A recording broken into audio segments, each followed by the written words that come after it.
Gold trusted gold buyers. మీరు తాకట్టు పెట్టిన బంగారాన్ని విడిపించి ఈ రోజు ఉన్న మార్కెట్ ధరకు కొనబడును.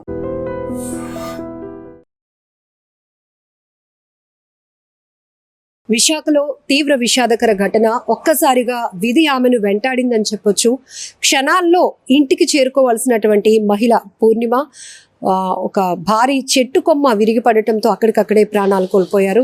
సరే, అపార్ట్మెంట్కి సంబంధించి వాచ్మెన్తో మాట్లాడదాం. ఎందుకంటే ఇక్కడ ప్రతి ఒక్కరూ మాట్లాడుకుంటుంది ఆమె ఇలాంటి దుర్ఘటనలో ప్రాణాలు పోగొట్టుకున్నారని. ఇంకొక 2 నిమిషాలే, ఎందుకంటే ప్రమాదం చోటుకి ఇంటికి 2 నిమిషాల వ్యవధి. Just second జరిగిపోయిందమ్మా. 11 గంటలకి బయటికి వెళ్ళారు.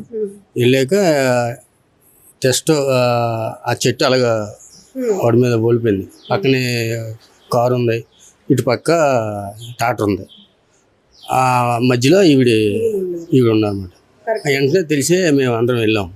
వెళ్ళినంటనే తీరా చూస్తే అపార్ట్మెంట్లో ఆవిడని తెలిసింది. బండి నెంబరు పక్కన మెకానిక్ చూసి చెప్పారన్నమాట, బండి నెంబర్ మీ అపార్ట్మెంట్లో ఆవిడే అంతే. అప్పుడు మేము అందరం వెళ్ళి చూసుకుని అపార్ట్మెంట్ అయ్యే వరకు అక్కడ తీసుకెళ్ళారు. 11 తారీఖు జరిగింది. అక్కడ నుంచి 1 గంట ఈ పోలీసులు అందరూ వచ్చేటికి తుల్లో ఉంటారు husband madam, bank manager madam. ఆ అబ్బాయి ఏమో ఇంజనీరింగ్ చదువుతాడు. వెంటనే ఫోన్ చేసి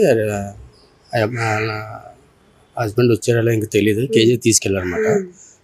ఇంకా ఆయన ఇక్కడ వైజాగ్ నుంచి అక్కడికి వెళ్ళారో లేదో కూడా తెలియదు. తునికి ఎంతలోనే తెల్లవారు మేడం తీసుకెళ్లారు.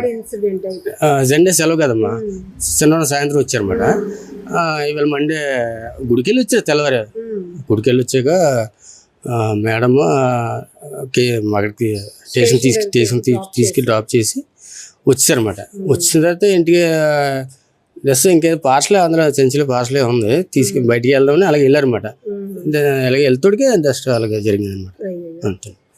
చాలా చాలా బాగా 2 నిమిషాలు అంటే ఒకసారి మనం అనుకుంటూ ఉంటాం కదా, విధిని ఎవరు తప్పించలేరు అన్నట్టు. కనీసం ఒక్క నిమిషం ఆగినా సరిపోయిన అలాగ అనిపిస్తుంది నాకు. ముఖ్య అలాగా అంటే చెట్లు కొమ్మలు విరుగుపడ్డం, ఈ బళ్ళు మీద వాటి మీద చూసా, లేకపోతే ఎవరి మీద పడితే చిన్న గాయాలు తెలుసు కానీ గాలి లేదమ్మా. ఇప్పుడు గాలి లేదు, పోనీ చూడు అక్కడ గాలి లేదు. మొన్న గాలి వేసింది. ఇప్పుడు ఆ రోజు పడిన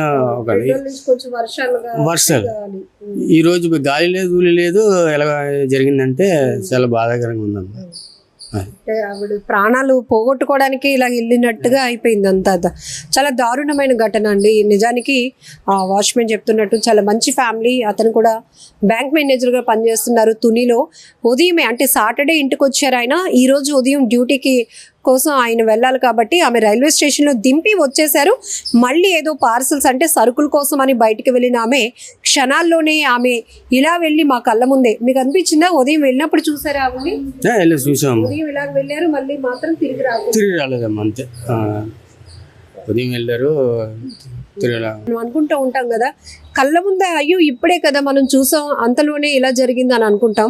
అలాంటి దురదృష్టకరమైన ఘటన ఇది కూడా అని చెప్పొచ్చు. సో చాలా జాగ్రత్తగా ఉండాల్సిన అవసరం ఉంది. ప్రమాదాన్ని అయితే ఎవరూ తప్పించలేం, కానీ ఇప్పుడు వెదర్ సిచ్యువేషన్ చాలా క్రిటికల్గా ఉంటుంది. ఇంత ఎండలో కూడా అప్పటికప్పుడే గాలులు వస్తున్నాయి, తర్వాత వానలు కూడా వస్తున్నాయి. కాబట్టి పెద్ద పెద్ద చెట్ల కింద ఉన్నప్పుడు కొంచెం జాగ్రత్త పాటించాలి అనడానికి ఇదొక ఉదాహరణ అని చెప్పొచ్చు. ఎందుకంటే వస్తున్నప్పుడు ఒకేసారి ఒక పెద్ద కారు పైన, ట్రాక్టర్ పైన అండ్ స్కూటీ పైన పడటం వల్ల స్కూటీలో ఉన్నటువంటి స్కూటీపై వస్తున్నటువంటి పూర్ణిమ గారి పైన వెంటనే పడింది ఈ కొమ్మ.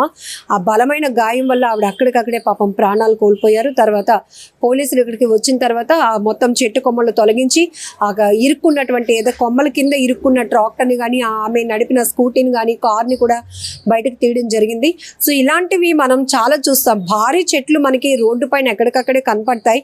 బట్ అవి నీడ కోసం, మనం గ్రీనరీ కోసం, ఆరోగ్యం కోసం మనం చూసుకోకుండా వాటి కింద నించోవడమో లేకపోతే ట్రావెల్ చేయడమో చేస్తాం. కానీ ఇప్పుడు ఈ ఘటన కూడా ఎవరు ఊహించలేనిది, ఎవరు జీర్ణించుకోలేకపోతున్నారు. ముఖ్యంగా అపార్ట్మెంట్కి సంబంధించిన వాళ్ళు ఉదయాన్నే మా కళ్ళ ముందు ఆమె మా ముందే వెళ్ళారు 2 సార్లు, అదే మళ్ళీ తిరిగి రాలేనటువంటి పరిస్థితి అయిపోయిందంటూ వాళ్ళు కూడా తీవ్ర విచారంలో ఉన్నారని చెప్పొచ్చు. నిజంగా ప్రస్తుతం ఉన్నటువంటి సమాజం దేనికి ప్రయారిటీ ఇస్తుంది? ఆర్థిక సంబంధాల చుట్టూ మాత్రమే తిరుగుతోంది. మళ్ళీ ఎన్నికలంగానే చాలా విరక్తి కలుగుతున్నాం. మంచి అనిపిస్తుంది కదా, లేడీస్ కూడా ఛాలెంజింగ్ జాబ్స్ చేసినప్పుడు చాలా బాగుంటది. ట్రాఫిక్ అసిస్టెంట్స్ గా నియమించిన ట్రాన్స్జెండర్స్ అందరితో సాల్యూట్ చేయించుకుంటున్నారు. ఫుడ్ డెలివరీ ఇవ్వటానికి వెళ్ళినటువంటి డెలివరీ బాయ్ అనిల్ పై కళ్ళ ముందు పెళ్ళండి